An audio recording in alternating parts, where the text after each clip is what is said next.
Ang paghahanap ng isang masustansyang snack para sa ating mga pusa ay medyo mahirap at madalas ang nagbibigay nating pagkain sa kanila ay yung mga available na sa ating kusina. Pero ang hindi natin alam, marami pala sa mga pagkain ito ang toxic at nakakasama para sa kanila. Kaya nga sa video po na ito ay babahagi ko sa inyo ang ilang mga pagkain nating mga tao na pwede din sa mga pusa.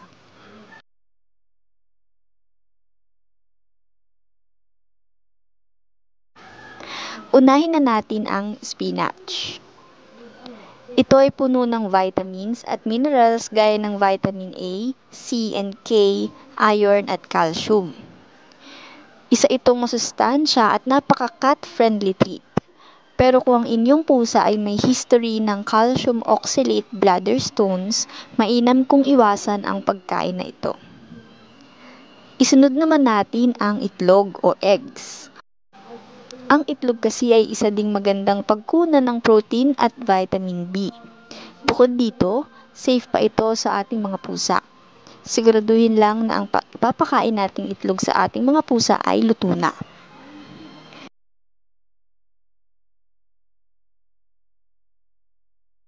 Ang manok o chicken ay pwede din nating ipakain sa ating mga alagang pusa.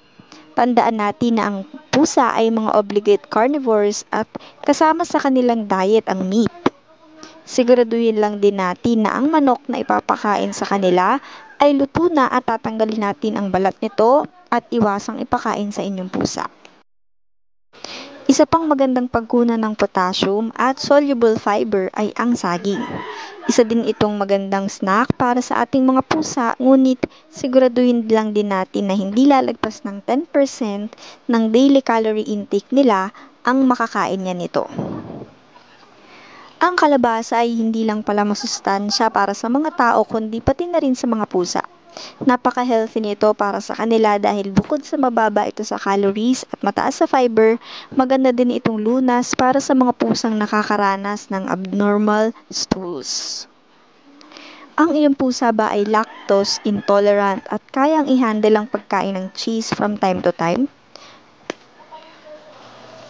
Kung oo, magandang treat din ito sa kanila.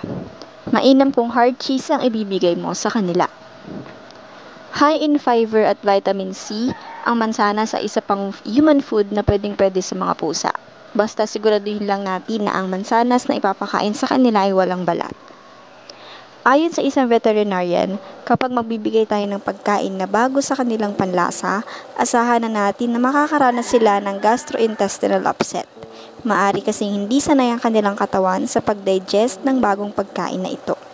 Kaya ang mainam na gawin ay bigyan lang sila ng mga bagong pagkain na ito in moderation.